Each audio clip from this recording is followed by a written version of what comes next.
slide-nya dulu.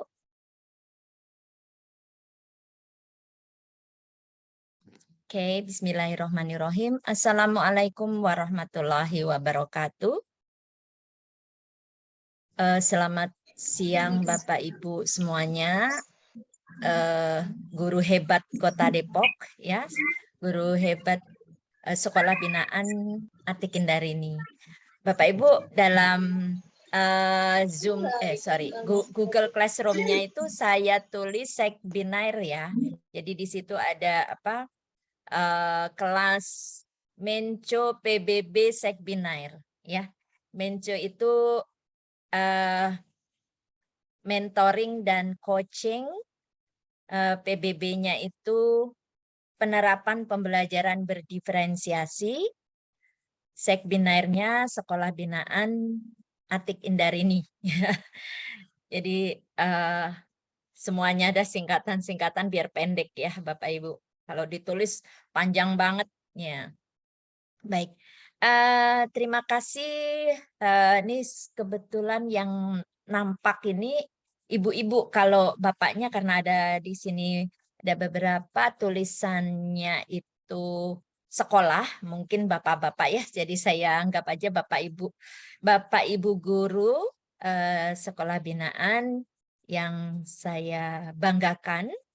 Terima kasih atas partisipasinya, atas kehadirannya dalam pertemuan hari ini, dan terima kasih sudah mengisi pendaftaran untuk mengikuti pembimbingan dan pendampingan penerapan pembelajaran berdiferensiasi atau pembimbingan dan pendampingan penerapan pembelajaran berdiferensiasi. Kemarin dengan Bapak Ibu Kepala Sekolah, saya sudah sampaikan niat saya, dan kalau Bapak Ibu Kepala Sekolah itu semangat sekali agar guru-gurunya untuk gabung. Tapi saya memang tidak memaksakan, sekarang ini adalah diferensiasi. Semua itu kalau tidak tergerak dari hati, tidak punya keinginan yang tulus, itu sulit Bapak Ibu untuk menerimanya. Tetapi memang sebenarnya sih kadang-kadang memang ada perlu paksaan begitu ya.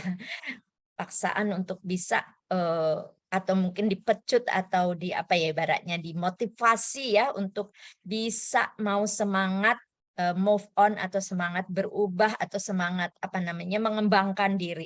Jadi kegiatan ini adalah kegiatan pengembangan diri Bapak Ibu. Harapan saya nanti ada sertifikatnya ya, ada rewardnya buat Bapak Ibu yang sudah mau ya belajar gitu ya, harapan saya.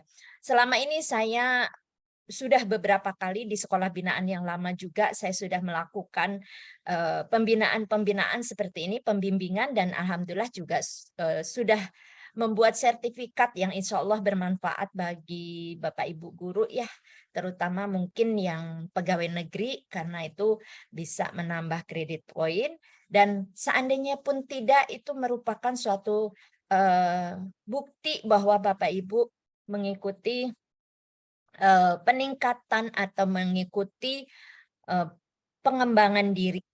Nah, Bapak Ibu, sebelum kita mulai kegiatan ini, marilah agar kegiatan ini berjalan dengan lancar. Untuk yang beragama non-Muslim menyesuaikan, yang beragama Muslim Islam silahkan atau mari kita bersama-sama membaca basmalah. Bismillahirrahmanirrahim. Mudah-mudahan kegiatan ini membawa manfaat yang besar buat Bapak Ibu semuanya.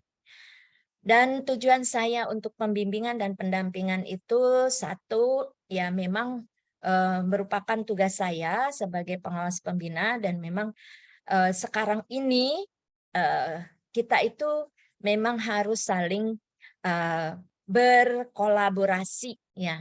Kita berbagi, sharing gitu ya. Dan harus saling menguatkan. Kita tidak bisa maju atau berkembang sendiri, tetapi kita bisa berkembang itu karena kita bersama-sama. Baik, Bapak Ibu, izinkan saya share screen. Sebentar. Oh ya, untuk kegiatan kita ini namanya Menco PBB. Tadi sudah saya sampaikan itu disingkat. Pembimbingan ini ada kelanjutannya, ada beberapa pertemuan. Pertemuannya untuk pemberian materi 2 hari untuk daring, hari ini dan besok. Dan untuk luringnya nanti saya mengunjungi sekolah Bapak Ibu. Jadi mudah-mudahan ya rencana ini berjalan lancar, jadi kita bisa saling tukar pikiran, bertemu langsung, bukan melalui daring saat kita penyusunan RPP. Nah, disitulah yang disebut dengan coaching. Nanti Bapak Ibu dalam membuat penyusunan RPP kita melakukan coaching. Coaching itu kegiatan menggali, ya, menggali ide-ide yang ada di Bapak Ibu oleh coach, ya, oleh coachnya. Saya sebagai pengawas pembina berlaku sebagai coach di sini. Oke, bentar, tadi saya ingin share screen.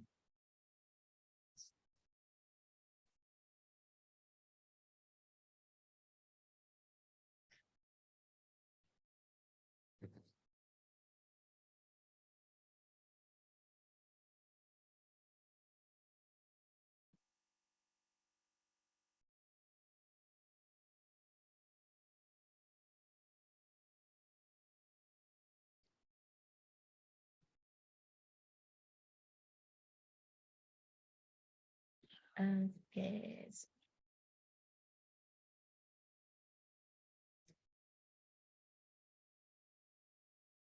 Oke, Bapak Ibu, muncul ya slide saya.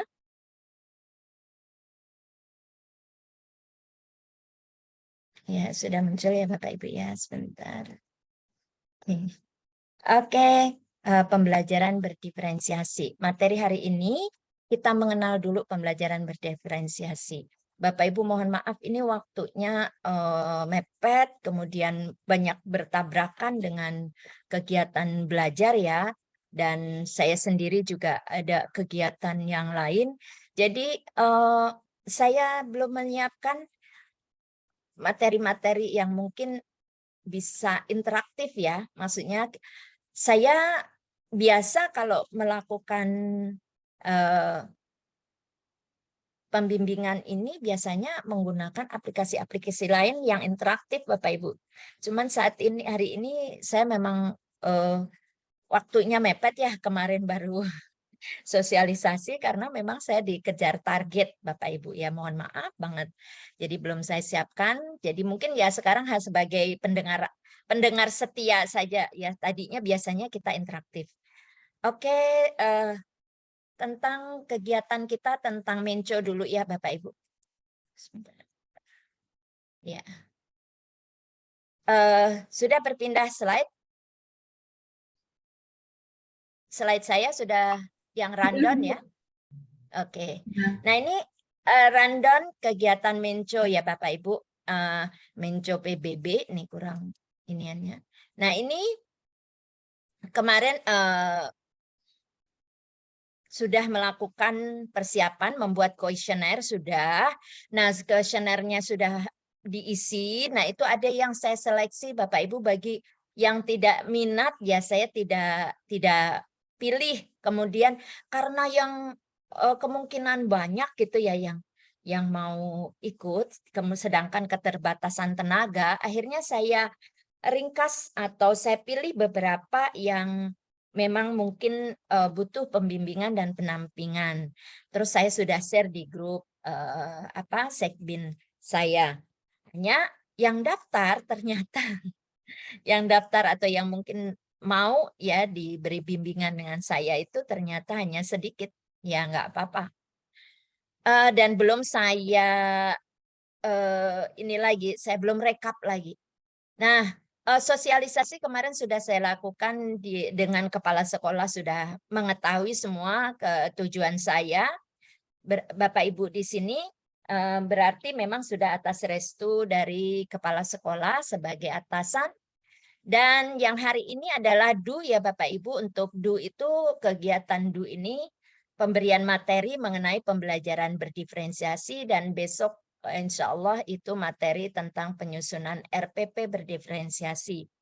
Lalu nanti cek itu adalah pelaksanaan coaching dalam penyusunan RPP atau modul ajar.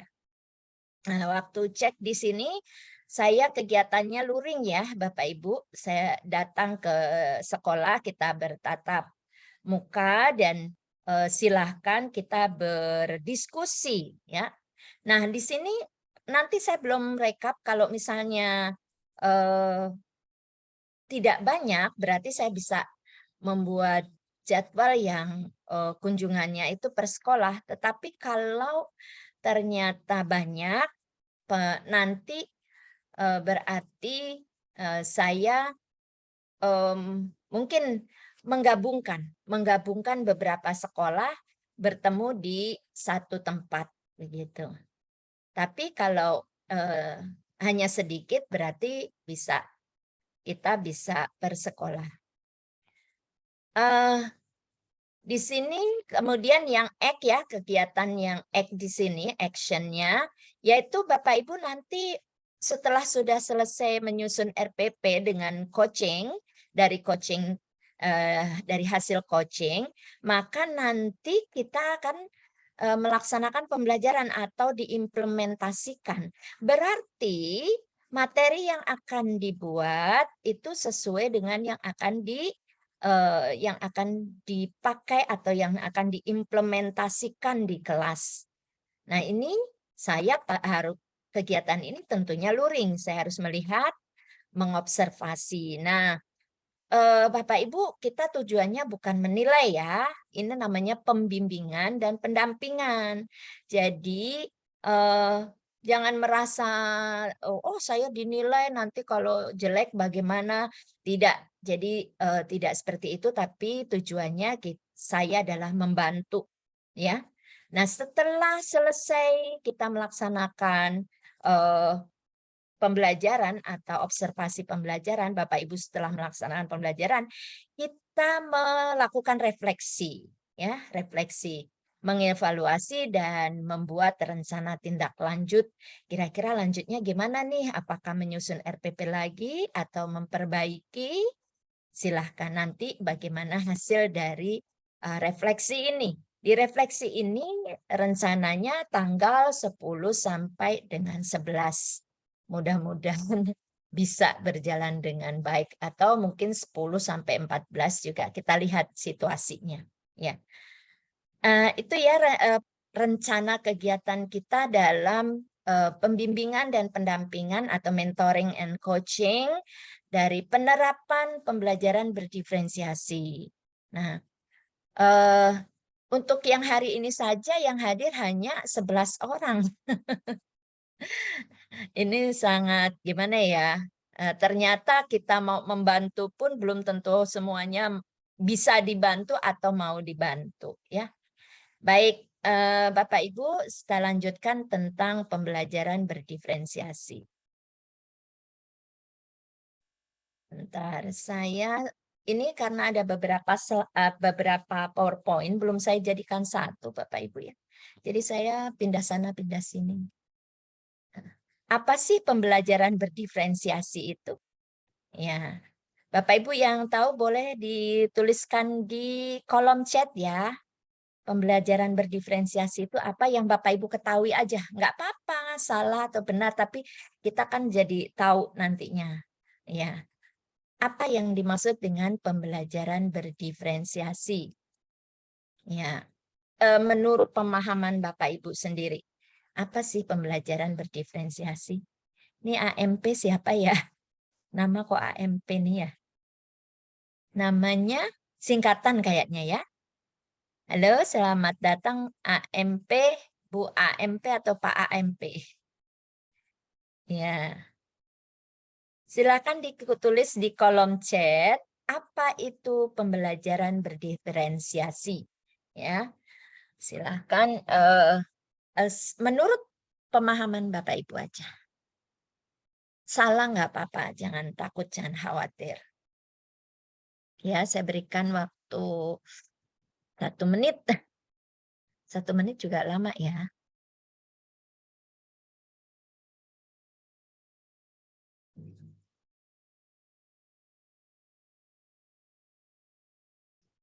Mungkin Bapak Ibu ada yang bisa screenshot terus kirim di grup ya, mengundang yang lainnya kok belum pada hadir. Oke, ada yang sudah masuk, siapa nih? Yang lainnya mana? Bapak Ibu? Ya. Ya, di sini Ibu Rusmiati. Oh, Bu Rusmiati paling duluan. Terima kasih Bu Rusmiati dari SMP Tahfiz Quran Fantastis Beji. Pembelajaran yang berorientasi berdasarkan kebutuhan siswa dan bakat siswa. Iya, oke. Betul sekali. Lanjutnya siapa lagi yang punya pemikiran yang berbeda? Silahkan. Guru yang memfasilitasi kebutuhan siswa. Oke, kata Bu Nila, SMP ITB Tunas Bangsa Insan Mandiri ya. Ini belum pada saling kenal ya. Kenalkan nih guru-guru binaan sekolah binaan Bu Atik ini ya. Oke, ini yang masih muda-muda ini. Penuh semangat ya. Bapak Ibu apalagi nih bagus Bapak Ibu yang mau ikut apa namanya guru penggerak. Ini materi ini adalah materi di guru penggerak. Nah, guru penggerak belum nyampe. Nanti pembelajaran berdiferensiasi itu paling setelah dia di modul 2. Modul 2 itu ya sebulan lagi baru mulai modul 2. Nah, ini Bapak Ibu udah mendapatkan pembelajaran berdiferensiasi sekarang. Udah duluan nih dari CGP. Oke. Ya, baru 2 orang pembelajaran berdiferensiasi yang dipahami.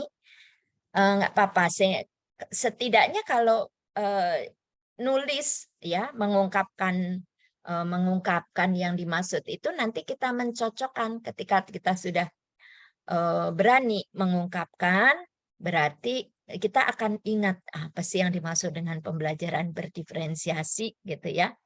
Tadi sudah ada 2 orang yang menjawab, yang lainnya mungkin mungkin sibuk atau susah ya di HP ya, di HP itu susah. Oke, baik Bapak Ibu, sebentar. Oke, izin saya share screen.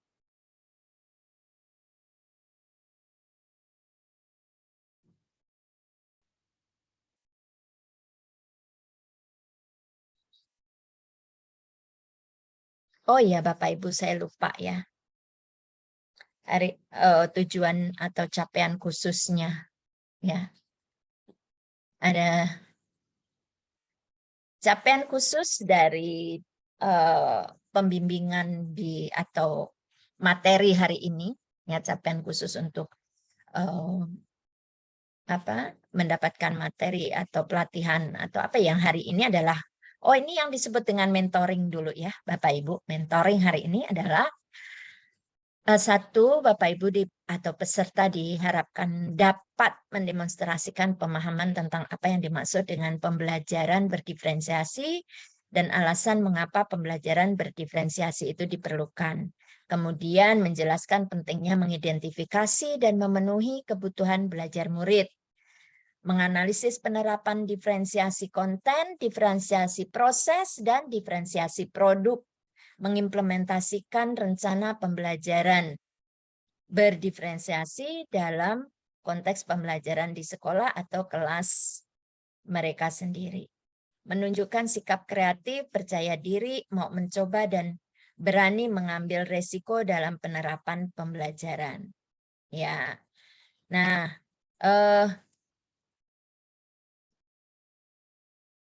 Ya, sebentar. Tadi ada Bapak Ibu yang sudah menjawab tentang apa itu diferensiasi.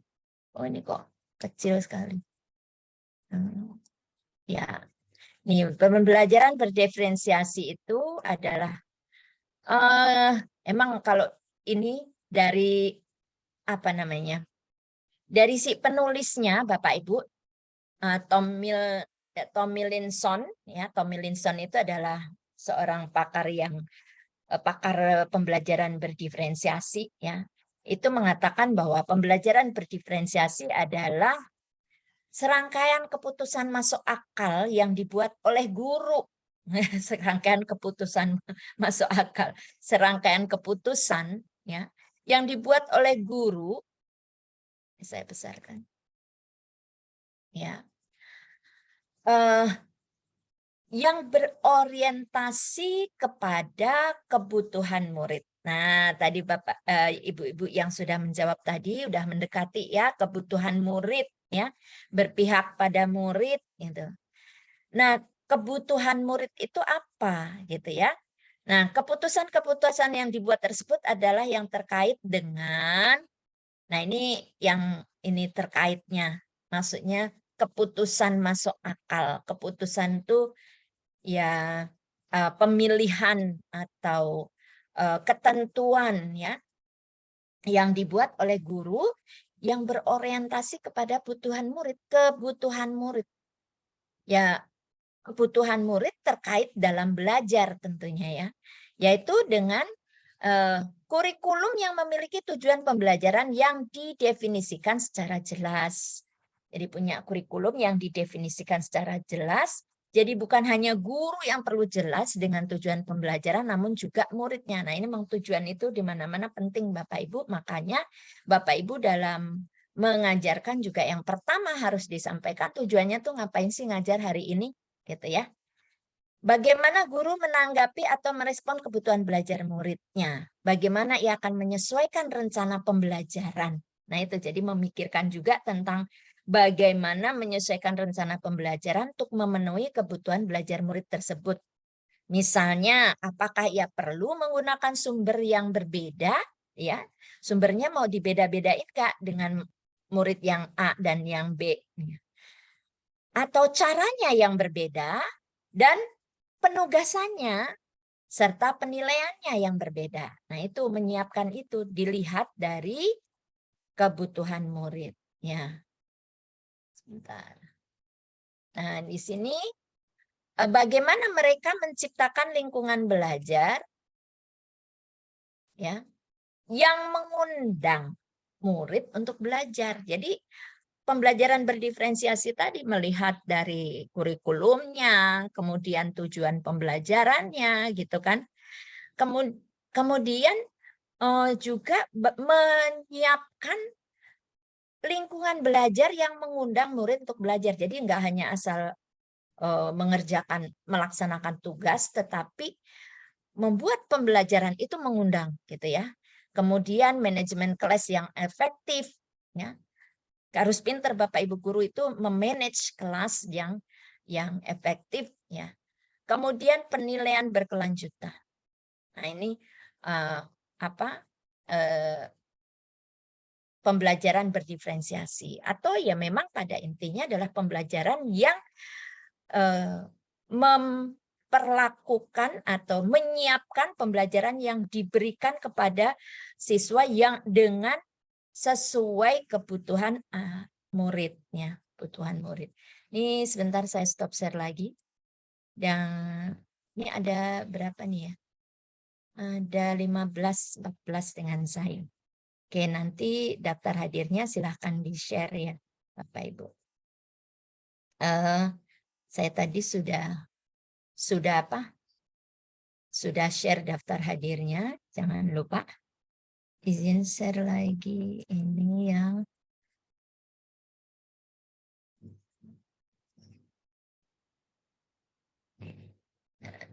sorry, salah.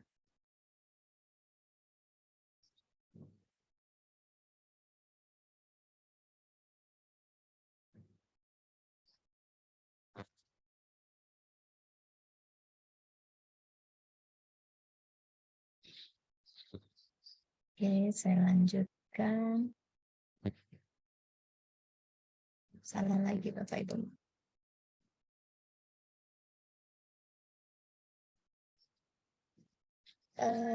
Sebentar, ini ada beberapa yang. Oh ya? Oh iya, nggak apa-apa. Ini siapa nih, Bu?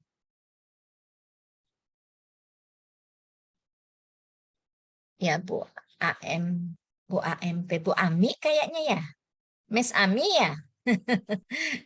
AMP ini Miss Ami. Disingkat itu. Kan Bu Atik, saya Iya. ada Army sendiri. Oh iya. Beda lagi ya? Beda kayaknya. Oh beda. Oke, nggak apa-apa nih. Bu AMP atau Pak AMP. Sebentar, ini saya jadi, oh ya nih.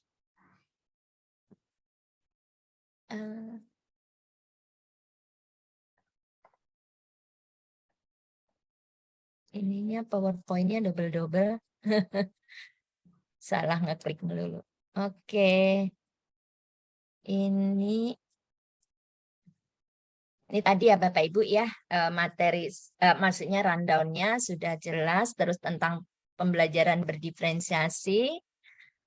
Nah, ini tujuan kedua. Banyak Bapak Ibu saya materi tentang pembelajaran berdiferensiasi dari sana sini sampai bingung mau milihnya. Nah, nih Bapak Ibu ya, pembelajaran berdiferensiasi. Bapak Ibu bisa ceritakan ini dengan gambar ini maksudnya gimana? Pernah lihat? Pernah dengar? What is wrong with our education system ini? Ada yang bisa jelaskan? Ya, silahkan. Iya, Raise diajarkan hand. sesuai fitrah ya, Bu. Iya, oke. Miss Ami?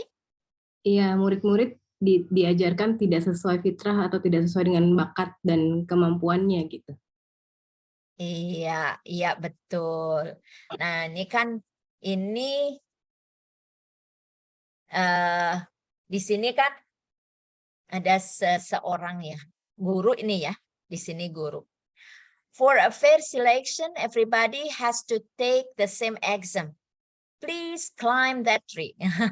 Kata gurunya nih ya biar adil, pokoknya kita ujiannya sama ya, gitu ya. Ujiannya adalah memanjat pohon. Ya. Nah ini seperti ini kayaknya yang selama ini terjadi di pembelajaran kita. Jadi dianggap pokoknya kita itu sama. Anak-anak baca buku halaman sekian. Semuanya ya. Lalu jawablah pertanyaan. Jadi udah dalam waktu sekian menit gitu ya. Oke, selesai. Udah selesai. Udah tuh hasilnya si A, si B, si C nilainya si A 90, si B 30, si C. Akhirnya yang 30 dibilang, bodoh sekali kamu ya, kayak gini aja nggak bisa gitu kan. Padahal dia memang ada kekurangan di saat membaca.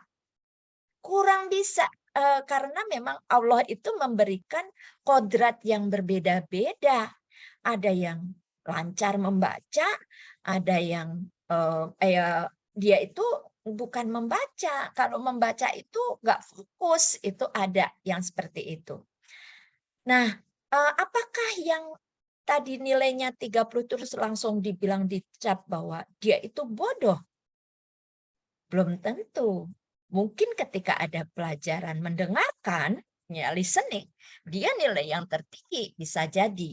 Ya. Dan inilah tes yang selama ini sama.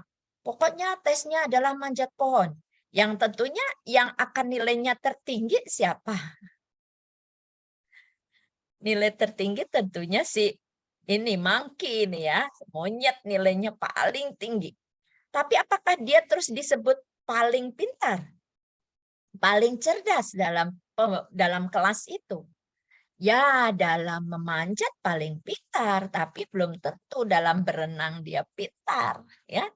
Nah, itulah kalau kita perlakuannya hanya satu macam. Ya. Kelakuan kita terhadap murid kita harus sesuai dengan kebutuhan belajar mereka, dengan karakteristik mereka. Ada yang ya tadi membaca itu mudah baginya, langsung bagus gitu ya, bisa menjawab pertanyaan. Ada yang harus mendengar dulu orang membacakan gitu ya. Ada yang wah dia mah biar dibacain ini nggak bisa. Pokoknya dia harus ada gambar-gambar yang mungkin ada kegiatan begini-begini gitu ya, baru bisa. Nah, itu adalah kodrat yang diberikan oleh Tuhan, yang diberikan oleh Allah, yang kita tidak bisa mengejudge dengan nilai mereka jelek. Nah, ini yang mungkin selama ini terjadi dan harus kita rubah. Oke, next. Nah, gimana kalau terjadi anak-anak itu memiliki karakteristik yang berbeda? Ya, guru harus memiliki respon yang proaktif terhadap kebutuhan siswa. Jangan sampai menyalahkan, kamu mah lambat lelet ya, males begitu ya, atau kamu mah nggak bisa kalau baca ya.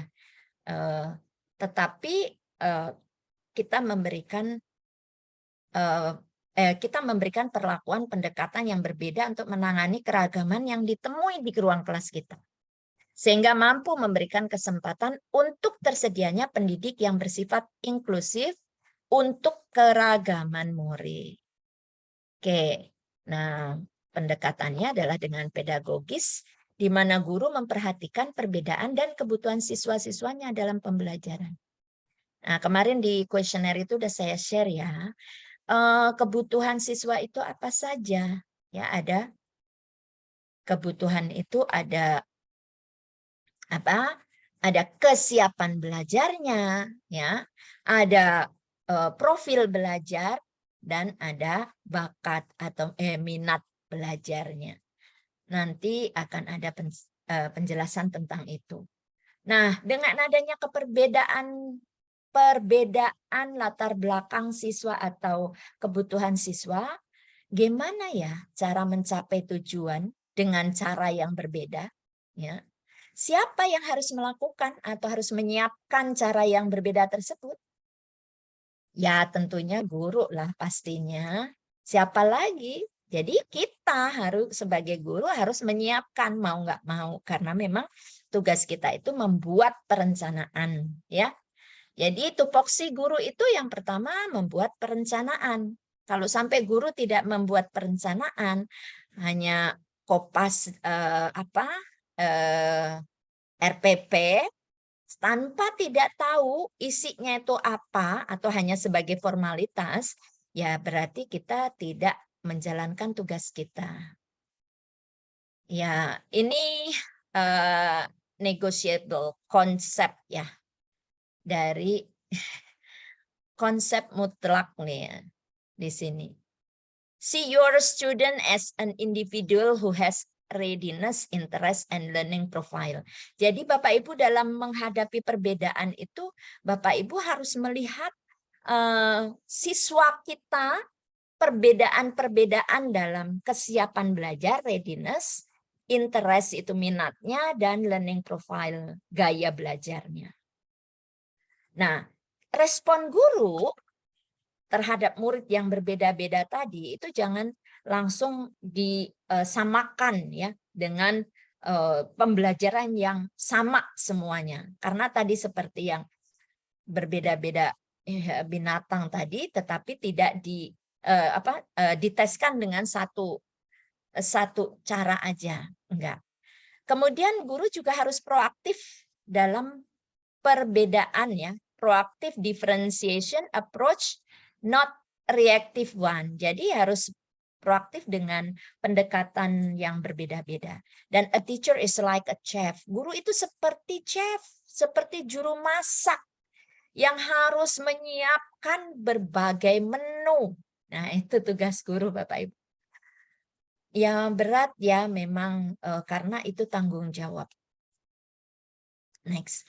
Dalam prinsip pembelajaran berdiferensiasi menurut Tomlinson tahun 2013 itu ya menyangkut lingkungan belajar, kurikulum berkualitas, asesmen berkelanjutan, dan pengajaran responsif dan kepemimpinan rutinitas kelas. Ini, tapi apa maksudnya? Ya, lingkungan belajar meliputi lingkungan fisik kelas dan di mana peserta didik menghabiskan waktunya dalam belajar sekolah. Ini Bapak Ibu guru harus punya sense of apa ya namanya, sense of belonging di kelas itu. Jadi merasa bahwa ini rumahku, ini anak-anakku, harus kuciptakan ruangan ini senyaman mungkin. Jangan, waduh, mejanya berantakan sana sini, kemudian sampah di sana sini cuek aja. Nah, itu ya tentu tidak membuat nyaman. Jadi harus punya sense of belonging di kelas itu. Iklim belajar merujuk pada situasi dan kondisi yang dirasakan peserta didik saat belajar, relasi, dan berinteraksi dengan peserta didik lain maupun gurunya. Bagaimana agar siswa itu berinteraksi satu dengan yang lain itu sebetulnya kita yang menciptakan. Kemudian kurikulum yang berkualitas itu memiliki memiliki tujuan yang jelas. Sehingga guru dapat tahu apa yang akan dituju. Ini memang kurikulum itu ya. Ini tujuan pembelajaran kita aja Bapak Ibu harus punya tujuan yang jelas. Saya ngajar dalam pertemuan ini tuh apa yang akan dicapai itu harus jelas Bapak Ibu. Harus mendapatkan tujuan dan saya yakin Bapak Ibu udah paham itu. Kemudian asesmen berkelanjutan. Asesmen pertama yang dilakukan oleh guru adalah asesmen di awal pembelajaran. Nah, ini Bapak Ibu. Yang disebut dengan tes apa Bapak Ibu? Tes diagnostik.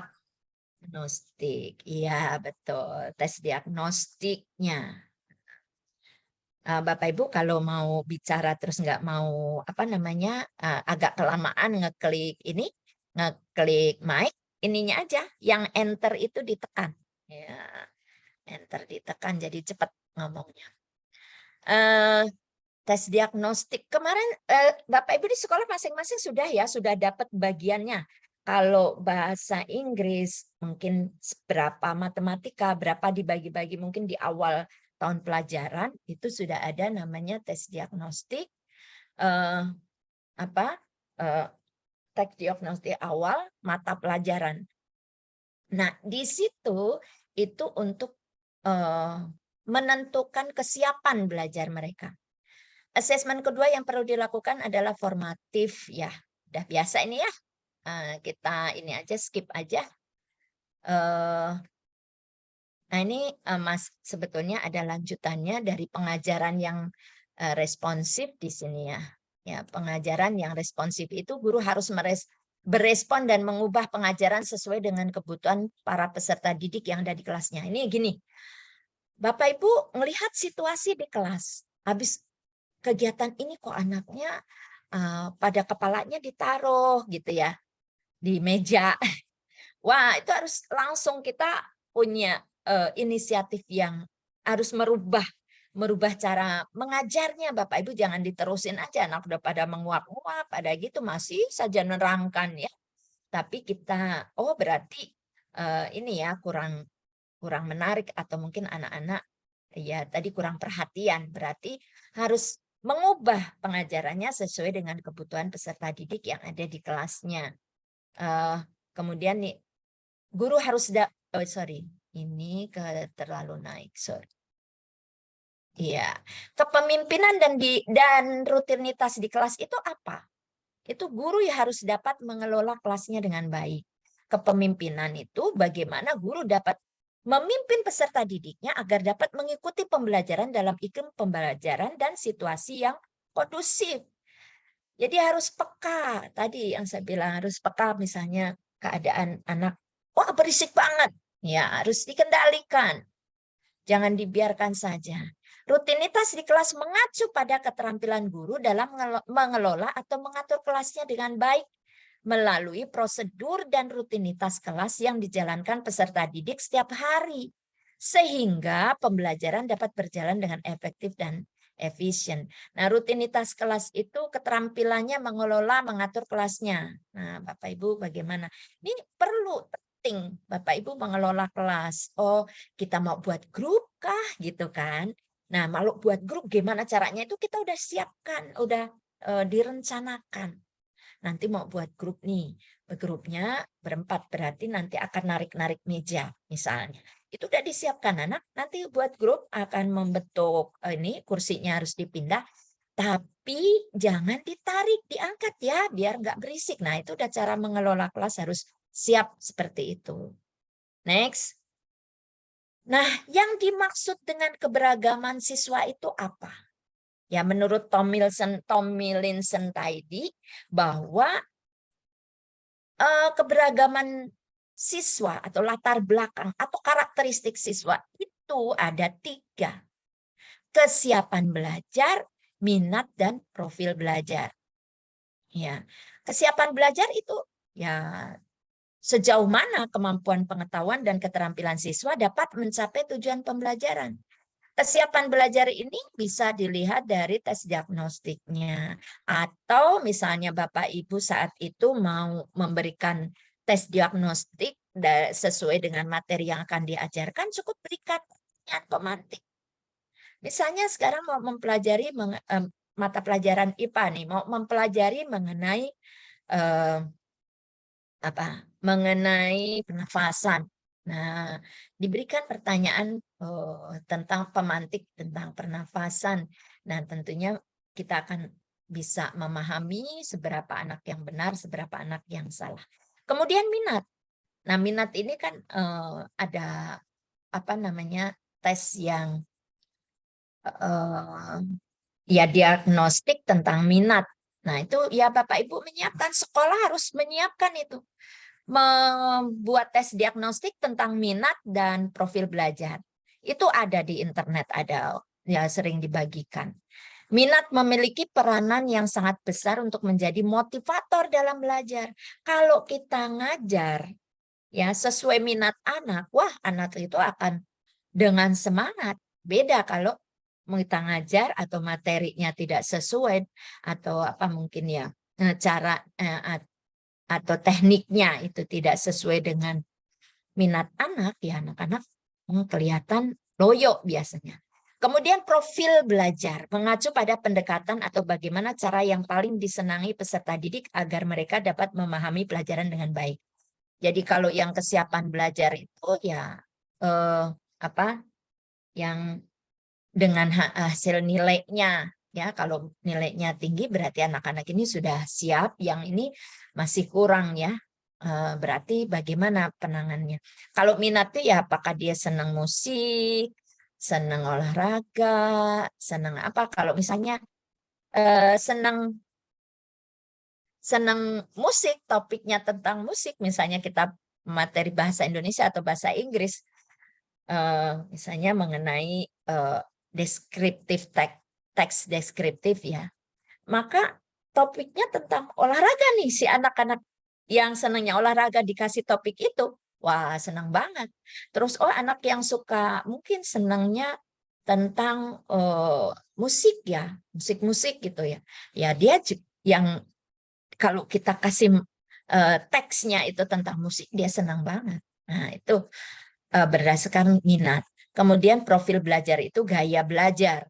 Gaya belajar apakah kinestetik gitu ya, auditori. Ini di sini ada ya sebentar. Ya, nih profil atau gaya belajar siswa. Ya, di sini how do you like to learn? Gimana kamu suka belajar itu yang bagaimana? Ini dipahami oleh guru, harus dikenali. Latar belakang murid itu perlu sekali kita pahami. Nah, diferensiasi selain tadi tentang tentang kebutuhan murid, diferensiasi juga tentang konten, produk, proses. Tadi iklim belajar sudah disampaikan. Nah, diferensiasi konten itu yang gimana? Ya, kita harus memikirkan tentang apa yang perlu dipelajari siswa. Kontennya itu apa? Kemudian bagaimana siswa mendapatkan akses untuk mendapatkan pengetahuan dan keterampilan. Jadi konten itu isi materinya itu yang mau dipelajari apa. Itu misalnya tadi seperti tadi descriptive text tadi, kita berikan contoh teksnya atau topiknya, itu yang senangnya olahraga dikasih topik olahraga, yang senangnya musik dikasih musik, yang senang mungkin bertanam dikasih tentang tanam-tanaman, itu adalah kontennya. Kemudian proses. Proses itu bagaimana siswa dapat menguasai pengetahuan dan keterampilan. Bagaimana siswa dapat menguasai pengetahuan dan keterampilan. Bagaimana siswa dapat menjadikan pengetahuan dan keterampilan tersebut menjadi miliknya. Proses itu langkahnya atau strateginya atau apa agar dia itu bisa mudah menguasai pengetahuan itu. Oh, prosesnya anak ini harus dengan melihat video begitu ya. Sama prosesnya anak ini harus dengan mendengarkan atau melihat gambar-gambar. Nah, itu adalah proses. Oh, anak ini harus dengan kegiatan gitu ya.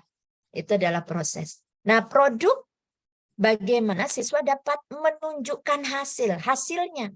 Ada yang tadi senangnya seni tadi, ya dia akan menampilkan dengan seni. Misalnya yang tadi senang musik, mungkin dia dengan lagu dia akan menampilkannya. Itu akan lebih ya senang anaknya. Terus yang produknya dengan gambar gitu ya. Nah, produknya dengan tulisan, nah orang kan beda-beda. Nah, itu perbeda atau diferensiasi produk.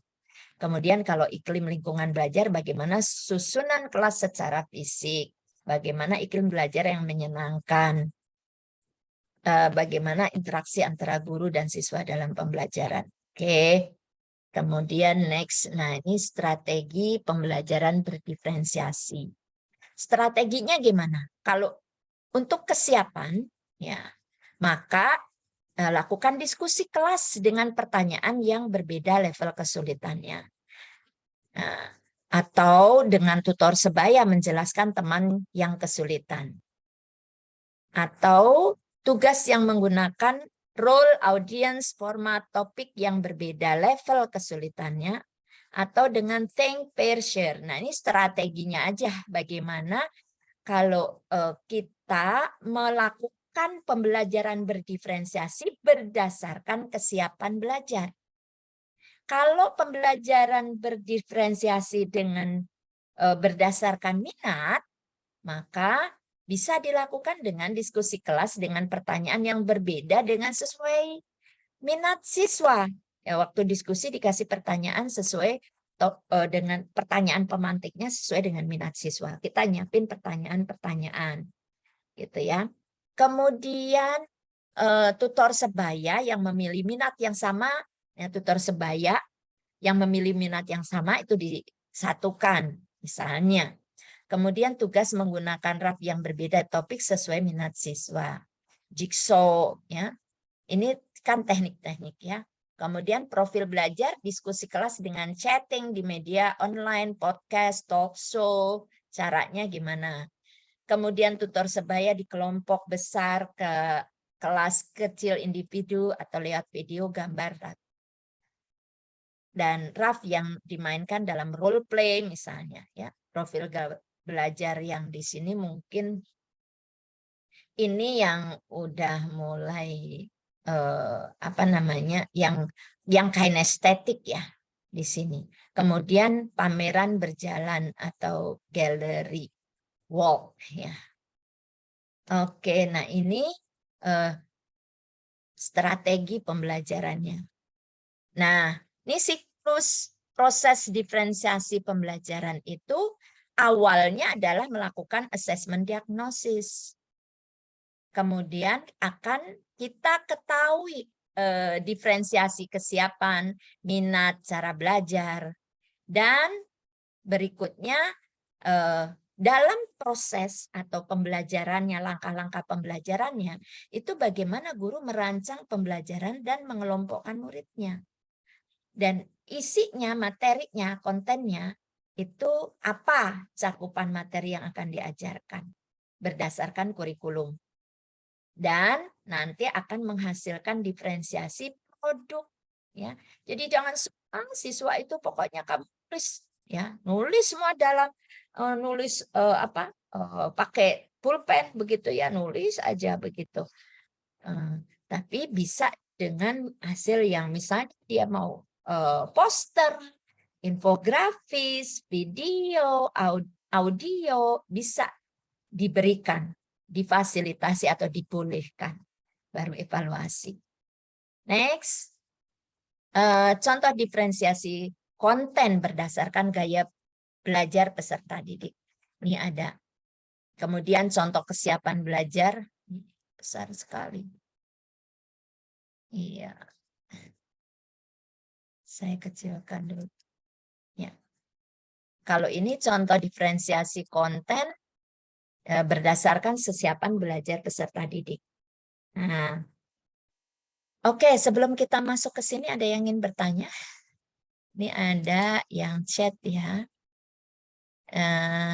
Ini, oke, excuse me, ma'am. If you don't mind, can we have the slide share to, ya later, insya Allah. Ya. Gambar yang menunjukkan berbeda bakatnya masing-masing. Oke. Iya. Oke, kita lanjut ya. Kalau ada yang ingin bertanya, raise hand aja nggak apa-apa di tengah-tengah saya. Ini mungkin takut lupa. Silahkan kalau mau raise hand aja. Kalau ada yang ingin bertanya, raise hand saja. Kalau nggak ada yang raise hand, saya anggap nggak ada yang bertanya, kita lanjut. Contoh diferensiasi konten berdasarkan gaya belajar peserta didik, contohnya gini. Seorang guru IPA kelas 4 SD sedang mengajarkan mengenai ekosistem. Setelah melakukan analisa profil dan kebutuhan peserta didik, guru memberikan materi sesuai dengan profil belajar siswa. Kalau yang audio visual, diberi materi melalui video pembelajaran. Kalau yang kinestetik, mengobservasi lingkungan sekitar. Nah, kalau yang audio, mendengarkan lagu tentang makhluk hidup. Bisa nggak misalnya semua itu dilakukan dalam suatu waktu? Bisa aja. Ini kan misalnya materi melalui video pembelajaran. Nah, ini anak-anak yang audio visual, kita udah tahu nih, kita udah tahu siapa-siapanya. Kamu nih lihat ini ya. Ya gitu kan, mungkin kita kasih ini kita, apa namanya, laptop kita setelkan materi melalui video pembelajaran. Terus yang kinestetik, ya karena tentang ekosistem, maka kita berikan pertanyaan pemantik dengan apa yang kamu ketahui tentang lingkungan di sekitar. Kamu harus jalan sana, lalu kamu catat ya nanti apa-apa saja sih yang terkait dengan ekosistem gitu ya. Kemudian yang audio, nah kita perdengarkan aja nih. Ada ya misalnya melalui handphone gitu kan tentang makhluk hidup tadi. Ya. Nah, ini contoh diferensiasi konten berdasarkan gaya belajar. Jadi ya kita mau fokus di mana? Mau fokus di kesiapan, mau fokus di gaya belajar, atau di minat. Nah, itu tergantung Bapak Ibu nanti mengolahnya dalam menyiapkan kegiatan itu. Nah, ini contoh diferensiasi konten berdasarkan kesiapan belajar peserta didik. Nah, ini yang konten. Seorang guru matematika di kelas 7 sedang mengajarkan mengenai penanganan data dan statistik. Nah, kelas 7 ya. Nih mata pelajaran matematika ya. Setelah melakukan analisa profil dan kebutuhan peserta didik, guru kemudian mendapati peserta didik dapat dibagi menjadi 3 kelompok. Kelompok peserta didik yang sudah memahami konsep dasar statistik mean median modus, kelompok peserta didik yang masih harus mengulangi pemahaman dalam mean median modus, dan kelompok peserta didik yang sudah siap diberikan tantangan dalam penanganan data. Nah, dalam menyiapkan ini kelompok yang peserta didik yang sudah memahami konsep dasar statistik modus, ya udah tinggal kita kasihkan masalah. Sedangkan kelompok didik yang masih harus mengulangi, ya kita terangkan kembali beserta kelompok peserta didik yang sudah siap diberikan di sini mah yang tantangan udah lebih tinggi lagi. Nah, ini harus ulang, ini yang memang harus kita jelaskan. Sedangkan kelompok peserta didik yang sudah siap diberikan tantangan dalam penanganan data, berarti diberikan soal yang lebih atau tugas yang mungkin agak lebih berat gitu ya. Nah, kelompok peserta didik yang sudah siap, siap diberikan tantangan, ya udah berarti kita tinggal berikan tantangan dalam penanganan data. Nah, gimana pembagian aktivitas berdasarkan kesiapan belajar? Nah, ini tadinya. Sentra 1 yang sudah paham, studi kasus untuk peserta didik kelompok 1 yang sudah memahami konsep dasar, min, median, modus, berlatih menggunakan studi kasus dari guru dengan kompleksitas lebih.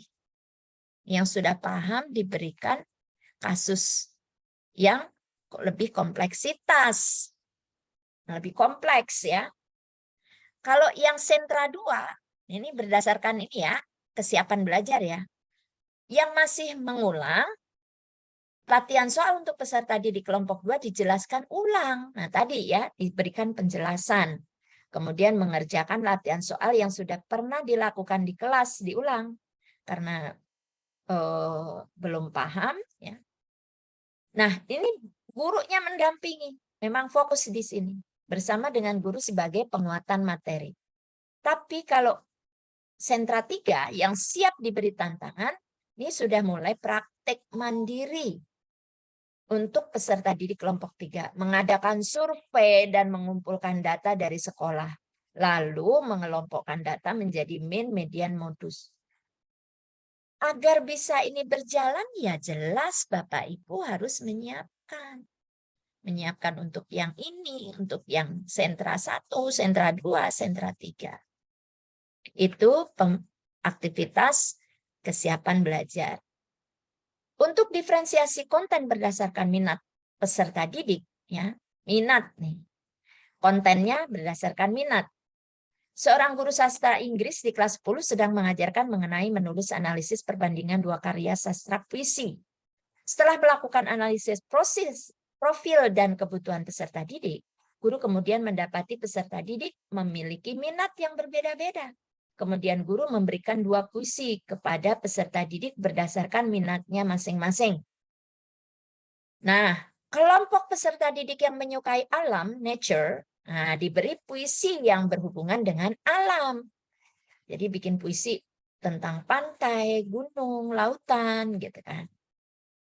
Kelompok peserta didik yang menyukai musik, nah ini tadi karena kontennya berdasarkan minat, maka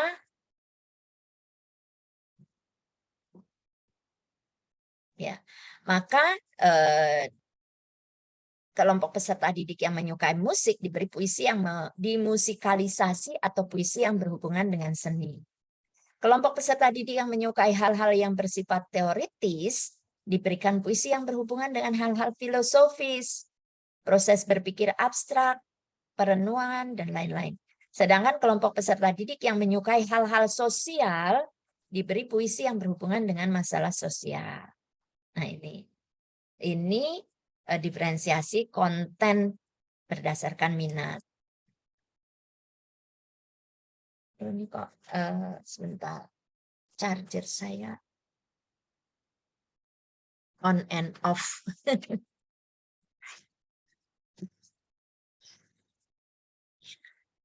Oke, lanjut. Di sini contoh diferensiasi proses. Contoh diferensiasi proses berdasarkan kesiapan belajar peserta didik. Seorang guru matematika kelas 3 sedang mengajarkan mengenai perkalian 2 digit. Guru melakukan pre-assessment dan mendapatkan pemetaan berdasarkan pemahaman konsep perkalian.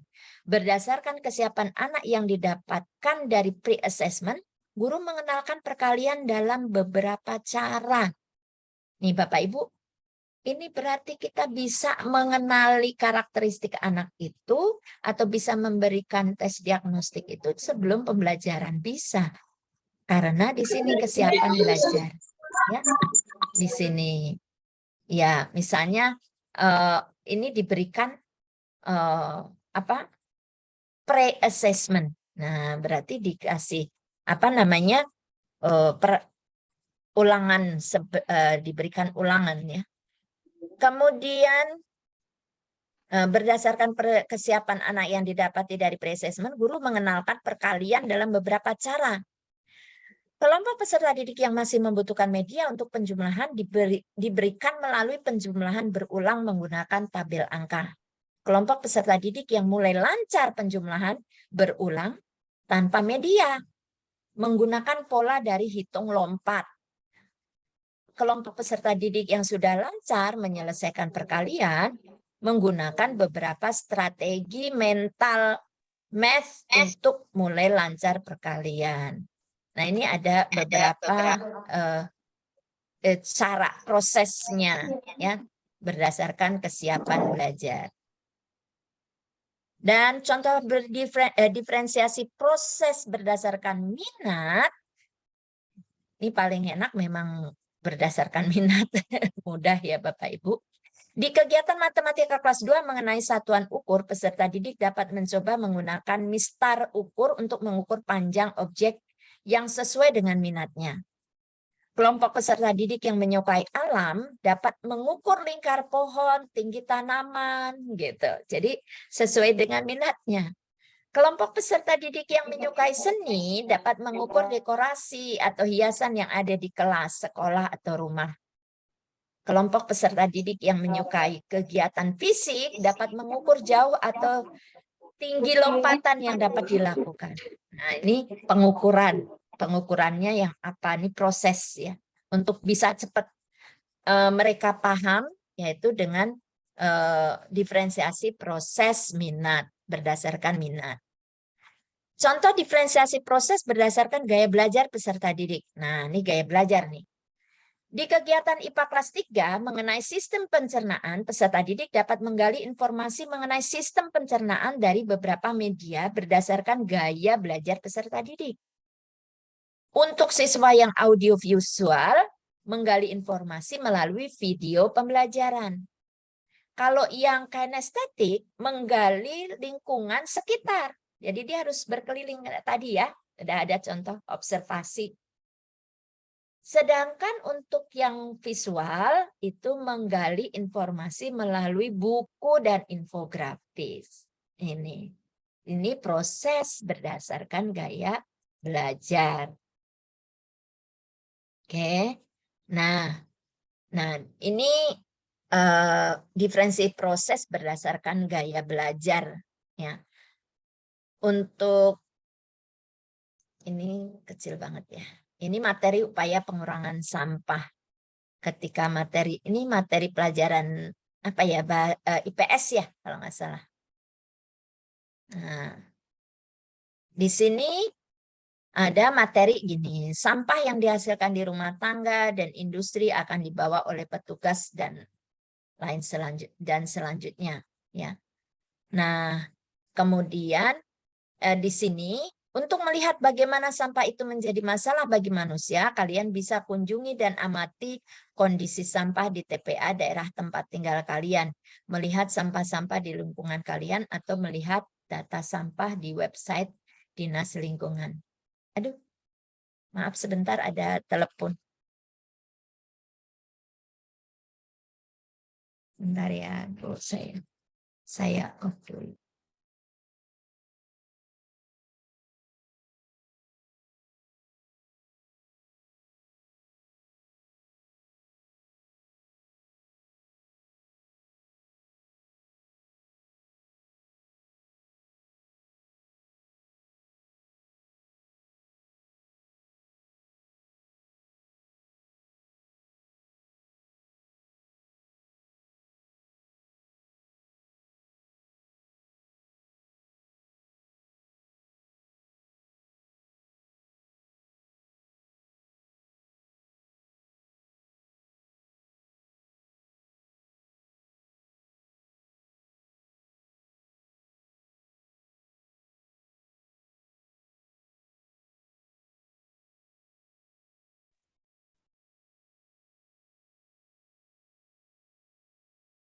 Sebentar Bapak Ibu ya.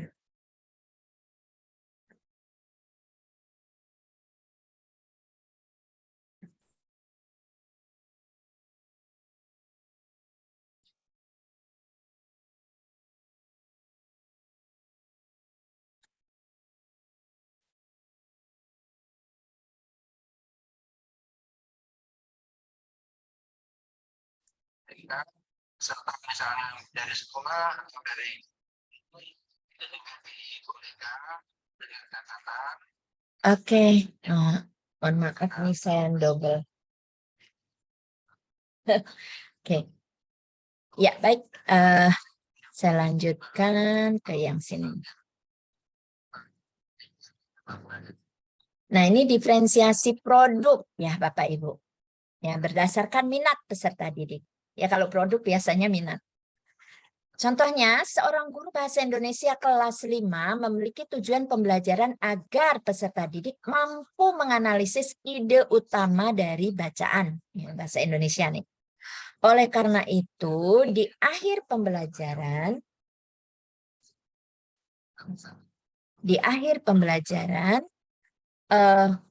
guru tersebut memberikan pilihan kepada peserta didiknya untuk mengerjakan asesmen berdasarkan minat peserta didik. Nah, untuk kelompok peserta didik yang gemar menulis, dapat menganalisis ide utama bacaan melalui tulisan dari cerita yang dipilih oleh peserta didik.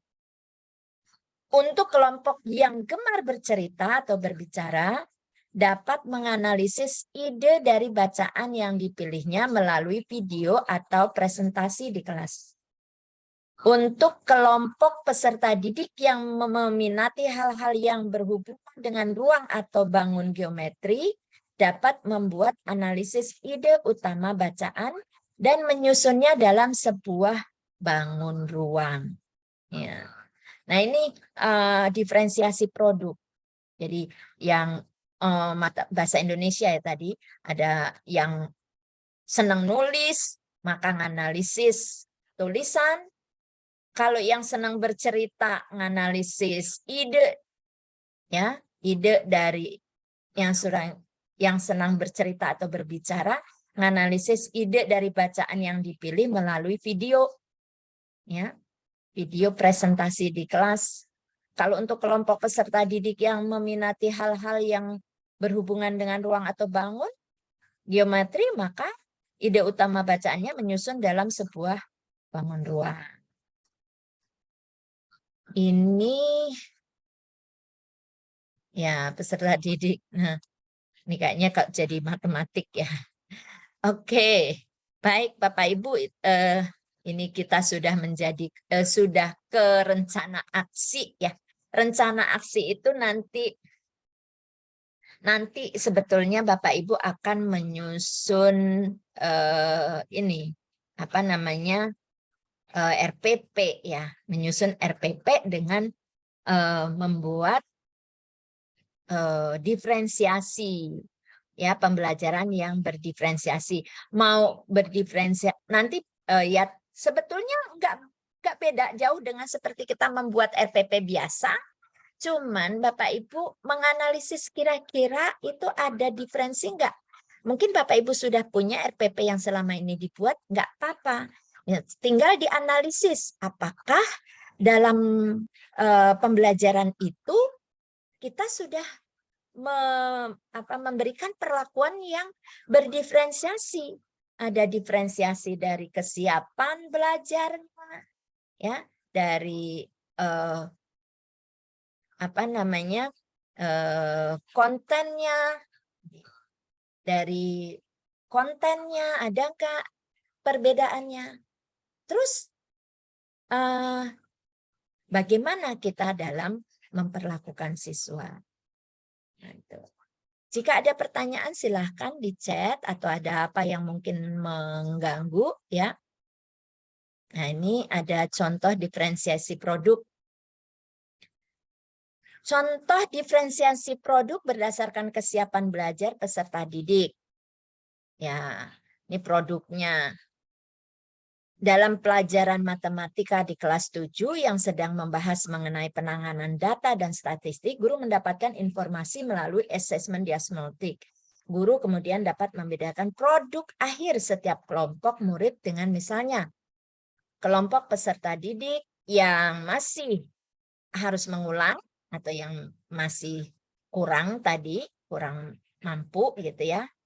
Itu diberi tugas menampilkan laporan analisis sebuah data melalui sebuah tabel dan diagram sederhana.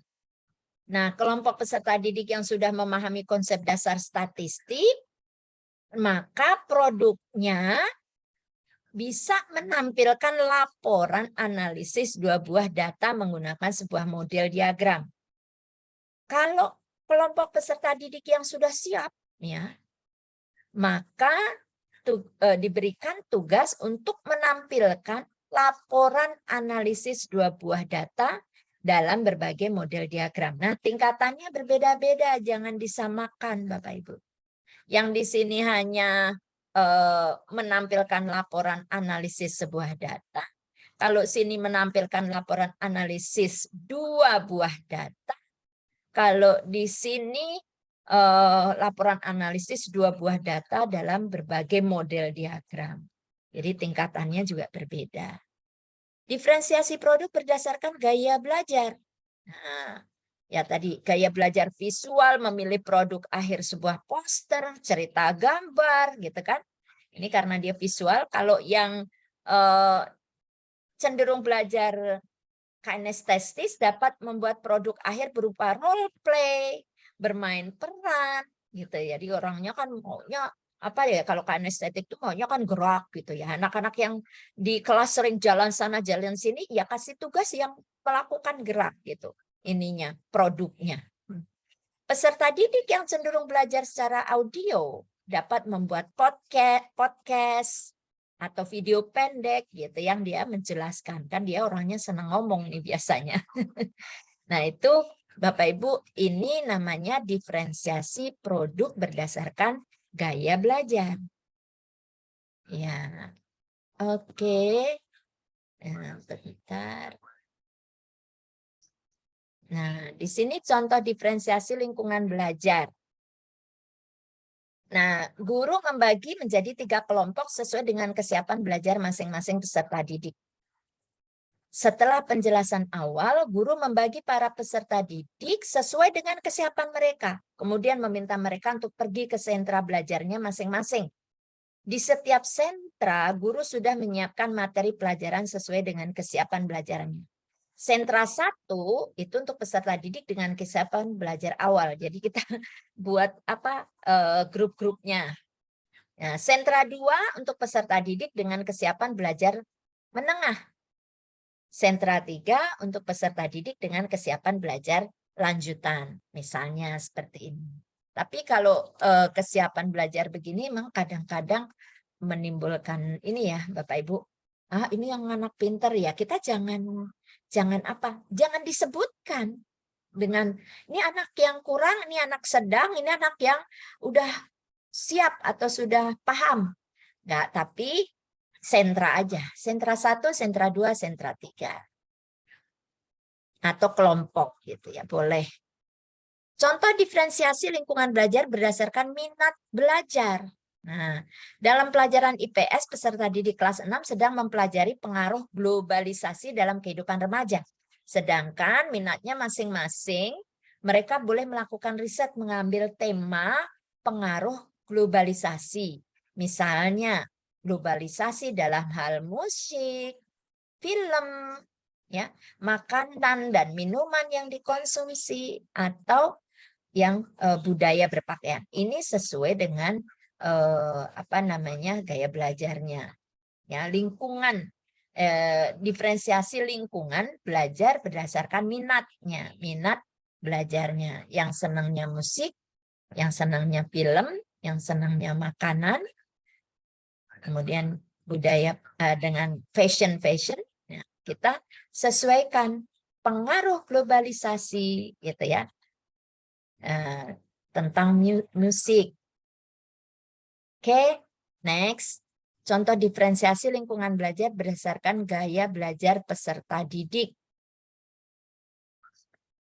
Nah, di sini kalau lingkungan belajar gaya belajar peserta berdasarkan gaya belajar peserta didik, ruang kelas dikondisikan dengan menyediakan pilihan tempat duduk yang menghadap jendela untuk peserta didik yang mudah teralihkan oleh gerakan temannya. Karpet dan sofa dapat dipilih peserta didik yang membutuhkan ruang untuk gerak. Ya. Peserta didik yang mudah teralihkan oleh semua di sekitarnya diizinkan menggunakan headphone. Untuk pelajaran matematika SD misalnya, ruang kelas disesuaikan dengan menyediakan berbagai permainan seperti engklek atau galasin, gitu ya. Menyediakan poster, infografis, kemudian menyediakan lagu atau film, gitu. Atau kita bisa memberikan perlakuan atau menyediakan lingkungan belajar dengan bergantian misalnya. Oke, next. Ya, ini sudah. Nah, ini Bapak Ibu miskonsepsi pembelajaran berdiferensiasi. Jadi pembelajaran berdiferensiasi itu bukan gini, kelas diferensiasi perlu banyak guru. Bukan begitu. Karena harus menghadapi banyak siswa yang berbeda-beda, gitu kan? Tidak, ya. Jadi kelas diferensiasi perlu banyak guru karena masing-masing kebutuhan murid harus dilayani secara individual. Nah, atau sorry ini enggak. Ya. Diferensiasi terjebak pada pengelompokan yang kaku. Nah, ini salah ya Bapak Ibu. Atau statis tanpa usaha meningkatkan kemampuan murid. Diferensiasi membutuhkan banyak RPP, tidak sama RPP-nya sama Bapak Ibu. Hanya kita tadi membuat persiapan untuk melakukan pembelajaran yang mengalokasikan pada kebutuhan murid. Apa yang perlu dipahami? Diferensiasi dalam pembelajaran tidak sama dengan pembelajaran individual, bukan. Ya, diferensiasi dalam pembelajaran memungkinkan murid untuk menunjukkan apa yang mereka ketahui, pahami, pelajari dengan cara yang berbeda-beda. Nah, parameter implementasi sekolah ini berhati. Implementasi sekolah menguatkan pembelajaran berdiferensiasi, ya ini langkah-langkahnya ini. Sekolah melakukan tes diagnosis awal. Kalau sekolah nggak melakukan diagnosa awal, ya bagaimana kita akan tahu ya latar belakang murid. Hasil diagnosa awal digunakan sebagai dasar membuat skenario pembelajaran. Proses pembelajaran sudah mengakomodir gaya, minat, dan kesiapan belajar murid. Proses pembelajaran sudah mengakomodir diferensiasi konten, proses, produk, atau lingkungan belajar. Hasil proses pembelajaran sebelum dijadikan bahan evaluasi untuk proses pembelajaran selanjutnya atau asesmen berkelanjutan. Jadi hasil pembelajaran itu dijadikan bahan evaluasi untuk proses pembelajaran selanjutnya. Ini parameternya. Jadi kalau yang berdiferensiasi ya seperti ini. Oke, terima kasih. Oke, Bapak Ibu nih kalau yang ingin bertanya silahkan, dari tadi juga saya persilahkan, walaupun saya lagi bicara boleh karena barangkali takut lupa ya. Oke. Ada jelas enggak ya? Ini hanya ini udah ada yang hilang 3. Tadinya ada 15, sekarang tinggal 12. Ini saya mau screenshot, saya ini ke kepala sekolahnya nih ya. Hanya ada ini yang hadir.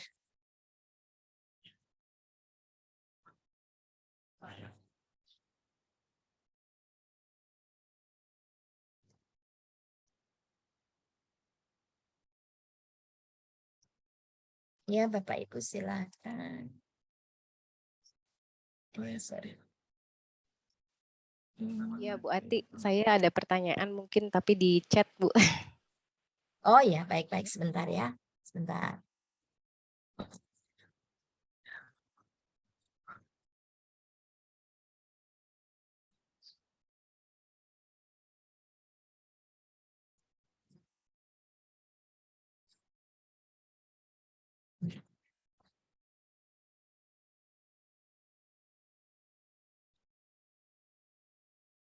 Oke.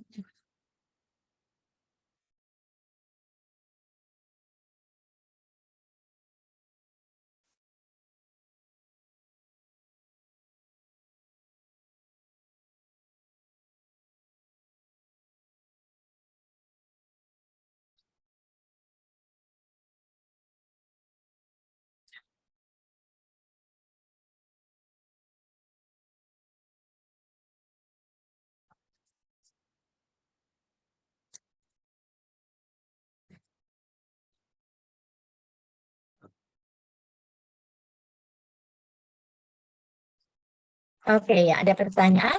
Baik, ini di chat ya, sebentar. Oke, ada. Oke, pertanyaan dari SMP IT Tunas Bangsa Insan Mandiri. Mungkinkah dalam satu rubrik hasil proyek bisa mencakup semua model belajar yang berbeda? Mencakup semua model belajar atau gaya belajar ya? Maksudnya dalam pembelajaran, ya, Iya, ya, Miss ya. gitu Bu Ati. Betul. Ya, Jadi maksudnya, dalam pem, ya. Mm-mm. Kalau Ya, misalnya kita dalam kan kasih project, misalnya project Mm-mm. itu kan ada yang boleh pakai video, boleh role play, terus boleh juga infografis. Nah, apakah mungkin Mm-mm. dalam satu rubrik itu bisa mencakup berbagai hasil itu gitu, Bu Ati? Terima kasih. Satu rubrik. Kalau Iya, satu rubrik beda karena kalau itu produk ya, produknya. produk betul. Maksudnya yang diferensiasi produk berbeda. Oh, sorry. Tinggal tujuannya apa? Tujuannya apa? Misalnya kita yang diambilnya apa? Kalau kan tadi itu produk itu hanya berbentuk, maksudnya hasil bentuknya ya produk tuh. Lalu tujuannya itu berbeda kan? Tujuannya misalnya tujuannya itu pasti sama ya. Anak bisa memahami atau anak bisa menjelaskan mengenai atau memahami mengenai descriptive text gitu ya. Bisa atau mungkin kalau IPA anak jadi memahami dalam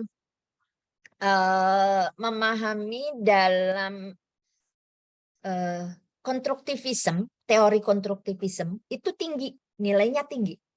Kenapa tinggi? Karena orang paham itu karena dia sudah bisa melakukan atau bisa membuktikan gitu ya.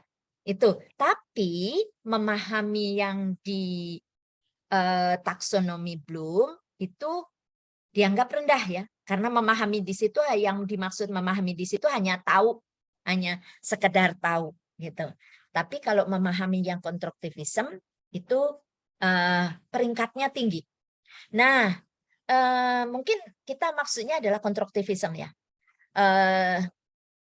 Siswa dapat memahami pencernaan atau sistem pencernaan, begitu kan? Tujuannya itu. Nah, dibuktikan dengan apa? Tadi misalnya dia bisa menjelaskan yang dimaksud dengan pencernaan itu ada yang dalam bentuk video, dalam bentuk tulisan, poster, atau mungkin dia menjelaskannya dengan lisan, dengan apa namanya audio gitu ya. Itu rubriknya bisa hanya satu. Karena tujuannya adalah memahami tentang pencernaan tadi. Jadi rubriknya itu hanya nanti tampilannya mungkin ya karyanya. Ini mungkin di akhirnya itu ada perbedaan di karyanya. Misalnya kalau dia menyampaikan dalam video itu sekian menit ya, gitu kan. Kalau dengan tulisan mungkin sekian baris gitu. Nah, itu perlu dipertimbangkan. Nah, sekarang itu dalam assessment itu menggunakan rubrik penilaian untuk kurikulum merdeka sekarang itu lebih kepada rubrik-rubrik. Jadi kita bisa karena tadi berdiferensiasi ya, ada yang mungkin bisanya sekian dan bisanya menggunakan ini, menggunakan itu. Nah, maka untuk mengukur dengan menggunakan skala rubrik tadi. Dengan rubrik dibuat skala Likert atau dengan pertimbangan rangkaian atau prosedur gitu ya. Ya, Miss Ami, bisa dipahami. Terus yang next question, berarti dalam satu kali pertemuan bisa jadi ada 2 kali pengelompokan. Mungkin dibedakan sesinya, yaitu kelompok berdasarkan kesiapan belajar dan kelompok berdasarkan gaya belajar. Ini tergantung bagaimana kita mengelola kelas. Bisa jadi kalau memang kita mampu gitu ya, dan waktunya cukup, bisa jadi seperti itu. Untuk pengelompokan tadi. Tapi yang jelas adalah perlakuannya. Ya, perlakuannya. Seandainya pun mungkin kita tidak kelompokkan gitu kan. Tetapi kan kita tahu, maksudnya bukan dijadikan satu, maksud saya. Dikelompokkan dalam jadi satu tempat gitu, enggak. Tetapi kita udah tahu si A, si B-nya yang kelompok rendah ini, atau kelompok tadi sentra 1, sentra 2, sentra 3, itu enggak selalu dalam duduk satu kelompok, enggak. Tapi perlakuan kita, misalnya perlakuan dalam materi, misalnya pemberian materi. Nah, tetapi kalau perlakuan misalnya kita mau menjelaskan ya tentunya harus dibedakan. Nah, ini pandai-pandainya guru dalam mengelola kelas ya. Jadi apakah mungkin bisa saja jadi tapi tergantung waktunya ya. Kadang-kadang kita baru mau mengelompokkan begini waktunya habis gitu ya. Oke. Nah, ini bisa jadi misalnya 2. Oke, ya, Terima waalaikumsalam kasih, Bu Bu. Widi. Ya, sama-sama. Ini yang lain yang ingin mungkin memberikan tanggapan atau mungkin mungkin yang sudah menerapkan di kelas pembelajaran berdiferensiasi, boleh kita berbagi di sini. Nih, nanti insya Allah ya Bu Widi akan dikirim materinya di grup. Ya. Atau mungkin di sini aja. Habis yang lainnya nggak pada hadir. Nanti saya kirim ya. Nanti di grup biarin yang lain juga dapat. Oke, ada lagi yang ingin bertanya? Ini sudah jam 14.47. Ya. Sebentar nih, kalau nggak bertanya, saya yang bertanya. Karena kita sampai jam 3 ya, sampai jam 15. Ini ada kasus.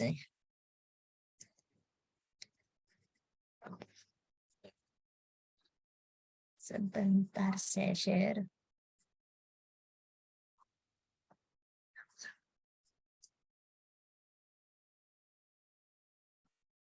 Oke, nih Bapak Ibu, ada kasus begini, ada ilustrasi begini. Ibu Mutiara adalah guru kelas 7 dengan jumlah murid sebanyak 32 murid.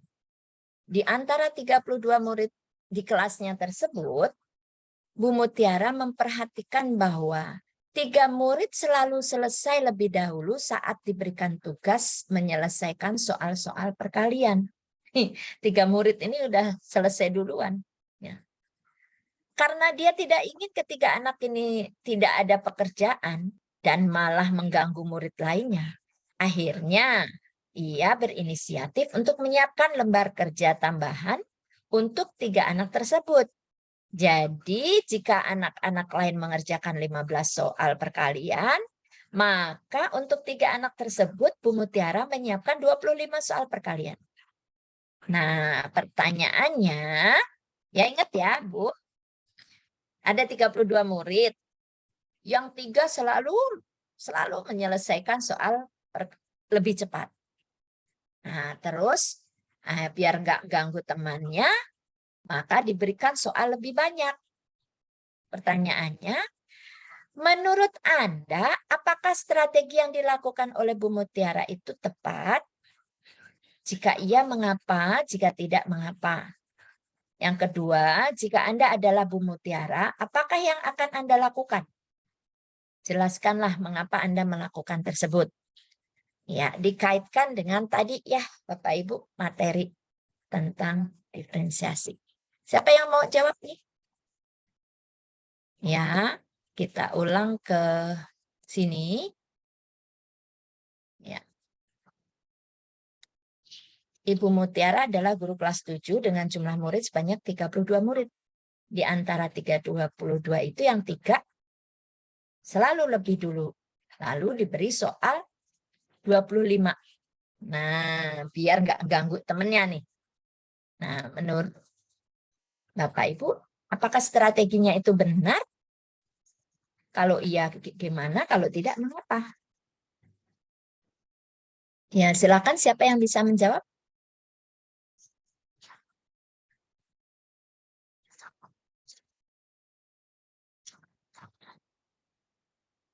Halo? Masih adakah yang mengikuti?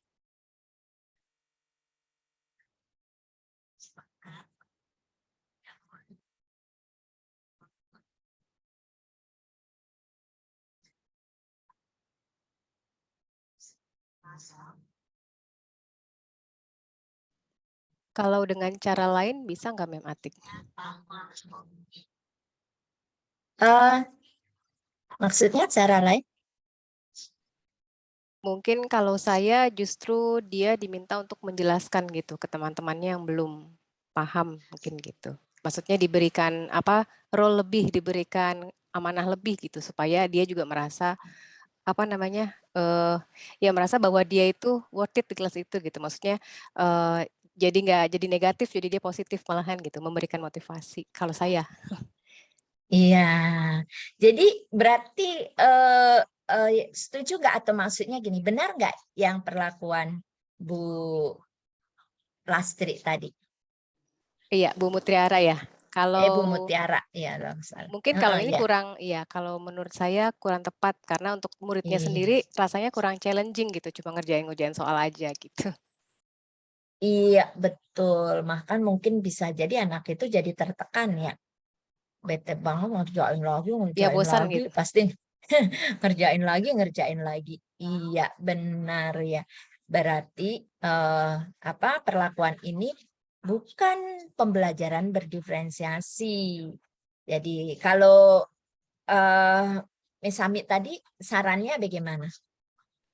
Iya, jadi untuk anak-anak yang sudah lebih cepat itu dia diminta untuk split gitu ya, masuk ke kelompok-kelompok ya, membantu anak-anak yang masih kurang gitu. Apa mungkin konsepnya, apa yang mana yang belum paham, seperti itu sih Bu. Ya, bisa menjadi tutor sebaya ya, Ya, bisa menjadi tutor sebaya. Bahkan malah mereka akan merasa bangga ya. Iya, bisa menjelaskan temannya, bisa seperti itu. Jadi yang 3 cepat tadi bisa diberikan tugas dengan melakukan tutor sebaya. Ya, dia yang suruh menjelaskan temannya karena hanya 3 ini yang pinter ini ya. Nah, hanya 3 ini nanti karena kadang-kadang dari teman juga kita malah lebih bisa gitu dah. Ya, ya bahasanya daripada beda ya. dengan guru. Daripada dengan guru karena kalau guru tuh ada rasa-rasa takut, segan mau nanya ini, tapi kalau dengan teman sendiri dia akan lebih terbuka Bebas, gitu ya. ya. Iya. Ini Bu Widi bilang menurut saya strateginya salah. Sebaiknya 3 orang siswa tersebut diberi kesempatan untuk menjelaskan. Iya, sama nih seide dengan Miss Ami ya. Oke, bagus sekali. Bisa begitu ya. Oke. Baik.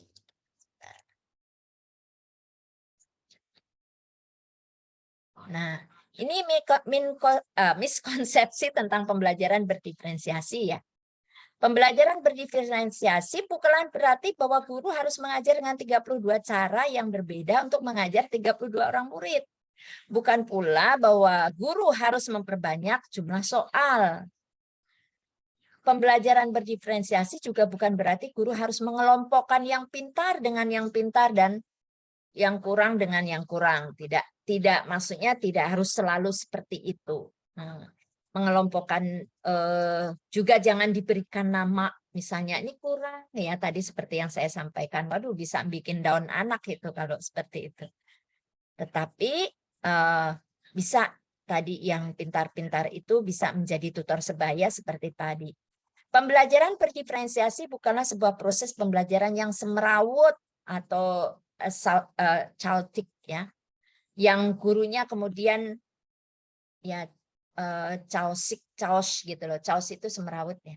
Yang gurunya kemudian harus membuat beberapa perencanaan pembelajaran sekaligus, di mana guru harus berlari ke sana kemari untuk membantu si A, si C, si B gitu kan. Bukan, guru tentunya bukanlah malaikat ya, atau Superman ya. Tetapi ya kita lihat di sini. Ya, jika kita mengacu ke kasus Bu Mutiara di atas, keputusan untuk memberikan soal tambahan dengan jenis soal yang tetap sama serta tingkat kesulitan yang juga sama, maka kepada 3 murid yang selesai terlebih dahulu belum dapat dikatakan sebagai diferensiasi. Apalagi tujuan pembelajaran soal tadi adalah agar 3 murid tersebut ada pekerjaan. Nah, itu bukan diferensiasi. Pembelajaran diferensiasi harus berakar pada pemenuhan kebutuhan belajar murid dan bagaimana guru merespon kebutuhan belajar tersebut. Dengan demikian, Ibu Mutiara perlu melakukan melakukan identifikasi kebutuhan belajar murid.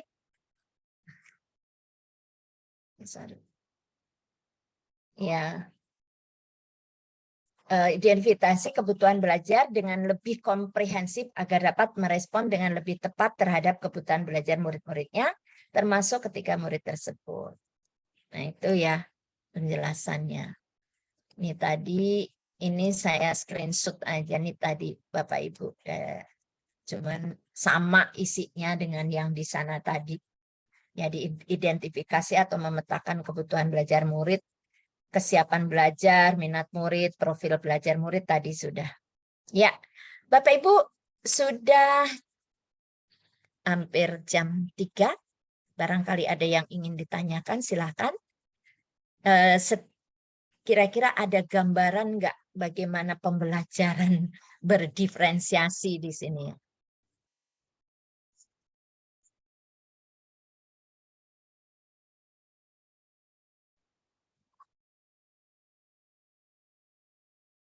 Ini kebetulan ada,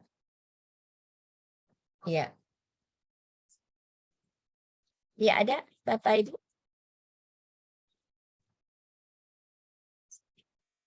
Kalau tidak berarti kita akhiri, tinggal kita rencana besok pagi.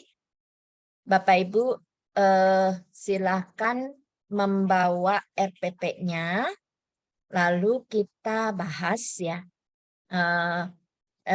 Kita maksudnya gini, nanti apa yang sudah ada diferensiasi di situ, atau kalau misalnya belum ada, kira-kira apa yang akan kita masukkan dalam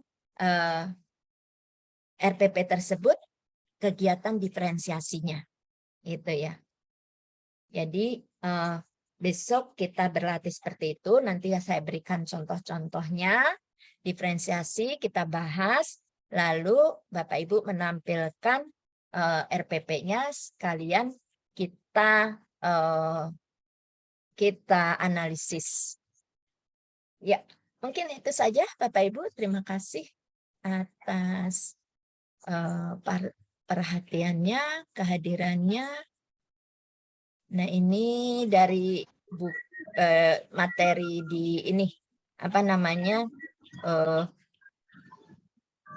CGP, materi CGP. Ini saya screenshot. Ya. Oke, ya. Baik. Terima kasih atas perhatiannya Bapak Ibu. Sudah waktunya kita akhiri. Jika ada pertanyaan jangan segan-segan, boleh bertanya di grup WA ya.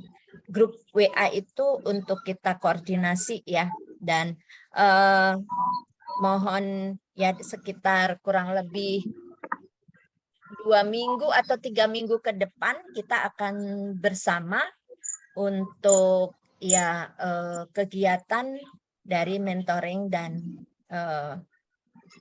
mentoring dan coaching ini. Terima kasih atas perhatiannya. Mohon maaf atas segala kekurangannya. Saya stop share. Kita foto dulu ya, Bapak Ibu. Ya, mohon dibuka cam-nya ya. Kita foto untuk bukti kegiatan dan jangan lupa mengisi daftar hadirnya. Ada yang belum mendapatkan link daftar hadir? Kalau belum saya share ulang.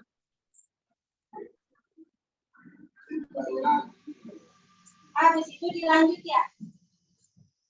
Iya. Oh, kode capnya tidak sesuai. Iya. Oke, kita foto bersama Bapak Ibu. Mohon dibuka kameranya. Ini cuma ada 12 orang, saya screenshot. 1, 2, 3. Ya. Saya share di grup ya.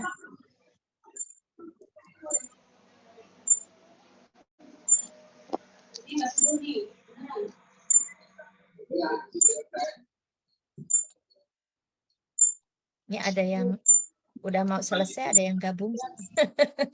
Biarlah di-add aja. Oke, Bapak Ibu, terima kasih atas kehadirannya. Mohon maaf atas segala kekurangannya, sudah difoto tadi.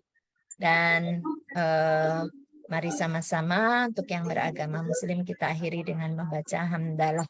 Alhamdulillahirabbil alamin.